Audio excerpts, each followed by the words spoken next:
अस्सलाम वालेकुम। एनिमल्स में वाटर और सॉल्ट्स की एक डिफाइंड क्वांटिटी रखने का नाम ऑस्मो रेगुलेशन इन एनिमल्स हैं और इनकी एक क्रिटिकल बैलेंस रिक्वायर होती है क्योंकि ये कंटिन्यूसली लीव भी कर रहे होते हैं, इंटर भी हो रहे होते हैं।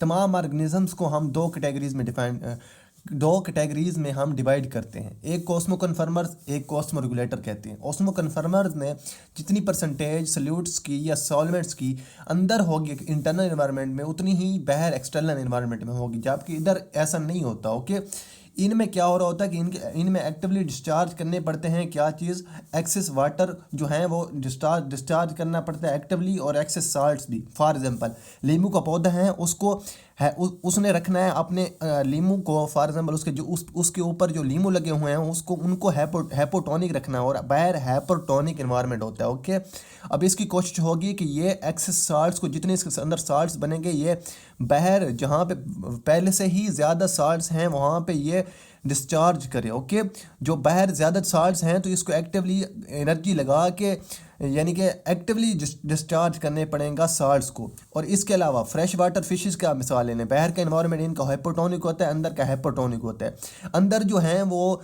जितना वाटर बनेगा उसको बाहर इसने एक्सक्रीट करना होता है। ओके, ताकि अंदर जो हैं वो साल्ट्स ज़्यादा रहें और ये फ्रेश वाटर फिशेस ज़्यादा सर्वाइव करें, तो इसके लिए इसको एक्टिवली एनर्जी लगानी पड़ती है। ओके, इनका जो अंदर के एनवायरनमेंट होता है वो इनसाइड और आउटसाइड सल्यूट्स और सॉल्वेंट्स की मिकदार सेम नहीं होती, मगर इधर सेम होती है। ओके, फॉर एग्जांपल इधर 50% सल्यूट होते हैं अंदर, और 50% सॉल्वेंट हो सकता है, और 50% सल्यूट बाहर भी।